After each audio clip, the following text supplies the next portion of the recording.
ધર્મધરા રાજકોટમાં સનાતન હિન્દુ રક્ષક સમિતિ દ્વારા જે આજે રામ વધામણાનું આયોજન, એની અંદર વિજયભાઈ વાઘ, ભરતભાઈ તેમજ અન્ય બધા જે આની અંદર સહયોગ દીધો છે તન મન ધનથી, એ બધાને હું વિનવું છું.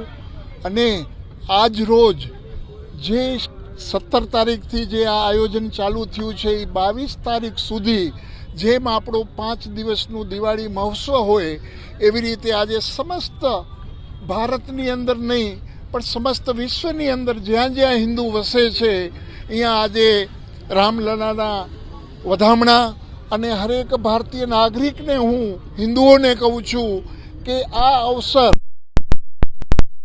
ઘણી પેઢીઓ વહી ગઈ આ દિવસની રાહ જોતા જોતા, અને આજે આપણે એક સૌભાગ્ય છીએ કે આજે આ દિવસ જોવાનું આપણે અવસર મળ્યું છે.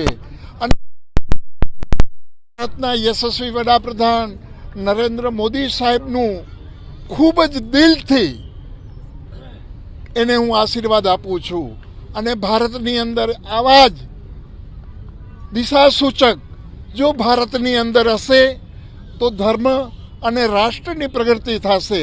અને હું ખાસ કરીને પાછું બીજી વાર કહું છું, કોઈ હું રાજકીય વ્યક્તિ નથી, કોઈ રાજકારણથી મારે મહત્વ નથી, પણ આ જે આયોજનો જે મોદી સરકાર જ્યારથી આ દિલ્હીની અંદર સત્તા ઉપર આવી છે ત્યારથી જે સનાતન અને રાષ્ટ્રની ઉન્નતિ થઈ છે એ સર્વે તમે જોઈ રહ્યા છો. અને હજી જોશો, એને મોકો આપજો તો તમે હજી આગળ જતા જોશો. અને આજે ઘણા સનાતનીઓ જ આજે મંદિરનું કે ભાઈ મંદિર હજી બન્યું નથી ને એની અંદર પ્રતિષ્ઠા થાય છે ને આમ ને તેમ ને ઘણા એવા બોલવાવાળા બોલે પણ છે. તો એની સામે આપણે જોવાનું નથી. આપણે ખાલી ભગવાન રામલલાની મૂર્તિ જ્યારે બેસી જાય મંદિરની અંદર એને જોવાનું છે. અને કોઈ જો કહેતું હોય કે આ પ્રતિષ્ઠા મંદિરની અંદર બન્યા પહેલાં પ્રતિષ્ઠા ન થાય તો પ્રભુ તમે સોમનાથ જાઓ. સોમનાથની 15 વર્ષ પહેલાં મંદિર બન્યું, એના 15 વર્ષ પહેલાં પ્રતિષ્ઠા થઈ ગઈ હતી ને 15 વર્ષ પછી મંદિર બન્યું છે. ત્યારે કેમ કોઈ અવાજ નહોતો ઉપાડ્યો? અને આજે કોઈ પણ બોલવા માંડે છે કે આ મંદિર ગર્ભગૃહની અંદર ભગવાન રામ ન બેસે. અરે જેની અમારી પેઢીઓ રાહ જોતી હતી એ દિવસો આજે અમારી સામે આવ્યા છે તો એમને વધાવી લેવાના હોય. અને કોઈ પણ બકવાસ કરે તો એને કરવા દેવાનો હોય. અને જે ભગવાન રામચંદ્ર 22 તારીખે જ્યારે એમનું પ્રતિષ્ઠા મહોત્સવ છે એ દિવસે હરેક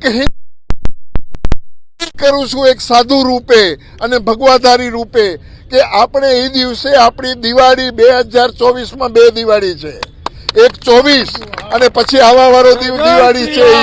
તો હરેક ભારતના હિન્દુ નાગરિકોને હું નમ્ર અપીલ કરું છું કે આ દિવસે સારામાં સારો ઉત્સવ મનાવજો. કેમ કે આપણી પેઢીઓ એ દિવસની રાહ જોતી હતી અને આ દિવસ આપણે ભારતના વડાપ્રધાન નરેન્દ્ર મોદીએ આ દિવસ આપણે દીધું છે.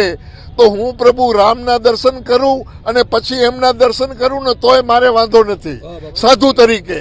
એટલે આજે જે મોદી સાહેબે જે કાર્ય કર્યું છે એને અમે વિનવીએ છીએ અને ભગવાન એને જાજી આયુષ્ય દે અને આવાને આવા કાર્ય કરતા રહીએ એવી પિનાકપાની શિવ પાસે મારી પ્રાર્થના. અસ્તુ. ઓમ નમો નારાયણ. જય હિન્દ.